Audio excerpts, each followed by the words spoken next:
যে যদি মান তারাকা সালাতা মুতাআম্মিদান, কেউ যদি সালাতকে ইচ্ছা করে ছেড়ে দেয়, ফাকাদ বারিআত মিন জিম্মাতিল্লাহ, সে ব্যক্তি আল্লাহর জিম্মেদারি থেকে মুক্ত হয়ে যাবে। তার উপর আল্লাহর কোনো জিম্মাদারি নাই, আল্লাহর নিরাপত্তা জিম্মাদারি থেকে সে মুক্ত। তো 5 ওয়াক্ত নামাজ আল্লাহ পাক আমাদের সবাইকে জামাতের সাথে পড়ার তৌফিক দান করুন।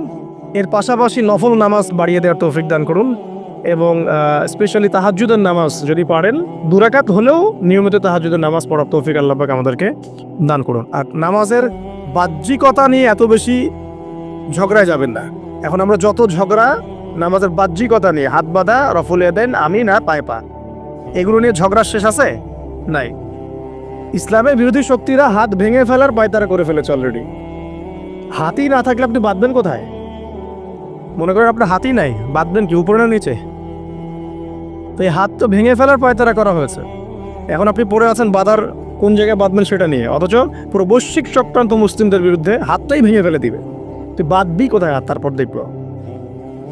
এটা আমরা বুঝতে পারি না। এটা বোঝার জন্য যে জ্ঞান, ইলম, নূর দরকার তা তো নাই আমাদের মধ্যে।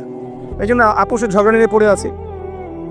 যে ছোটোখাটো যে ইখতিলাফি মাসআলাগুলো চলে আসছে দীর্ঘদিন থেকে, এগুলোর কোনো সমাধানে আসতে পারবে না কিন্তু কেউ।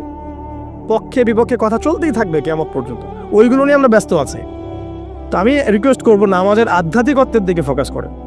নামাজের আধ্যাত্মিকত্ব কি? আপনি আল্লাহর সামনে দাঁড়িয়েছেন, দুনিয়ার সাথে এখন আপনার কোনো সম্পর্ক নেই, আপনি এবং আল্লাহ, মাঝখানে কিছু নাই।